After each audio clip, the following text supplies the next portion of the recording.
A criminal enterprise is how Senate Minority Leader James Orengo has described the Independent Electoral and Boundaries Commission. But Orengo is apparently content to let the same criminal enterprise supervise a referendum, which he says promises to alter the conduct of elections for years to come. Well, now the IEBC has termed his claims as hypocritical. Olive Burrows takes a closer look.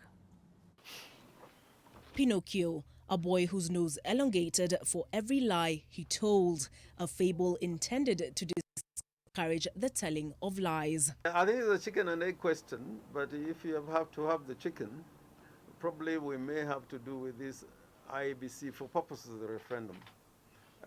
But make sure that it goes after the referendum.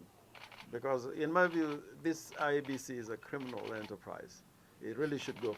But because they're just going to hold one single election, I think we can live with it.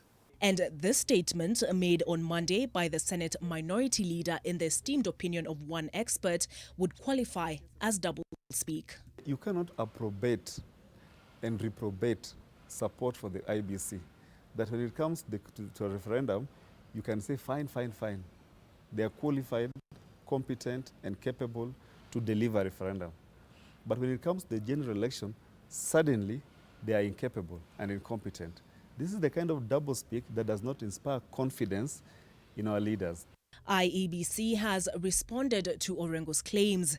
In a statement to NTV, the electoral body says the one calling it a criminal enterprise was elected through the same institution.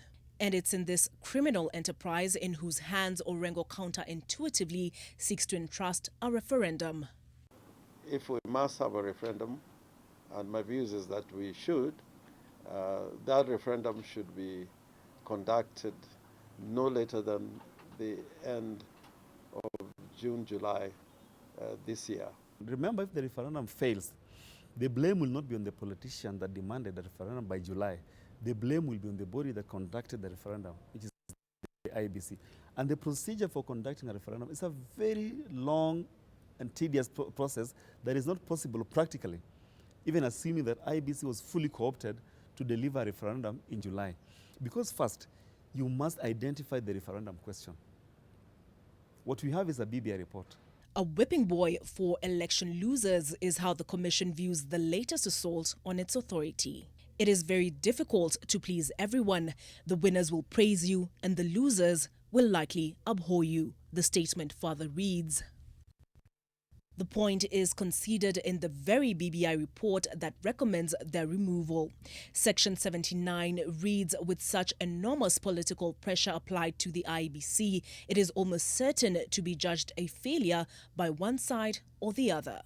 More than 2 years later, after the election, no one has tabled tangible evidence or incontrovertible evidence that can link either someone at the Secretariat, the former CEO Ezra Chiloba, or the commissioners to an alleged criminal offense. They have decided they don't need this IEBC going into the next election. If you want to kill a dog, you give it a bad name. You delegitimize it, you defund it, then you defang it. Having survived the assassination of Chris Msando, the resignation of Rosalina Kombe and 3 other commissioners, the current chairman, Wafula Chebukati, and his team have shown themselves to be of hardy stock. But the winds are gathering and a storm is coming. Will they take cover or dig in? Olive Burrows, NTV.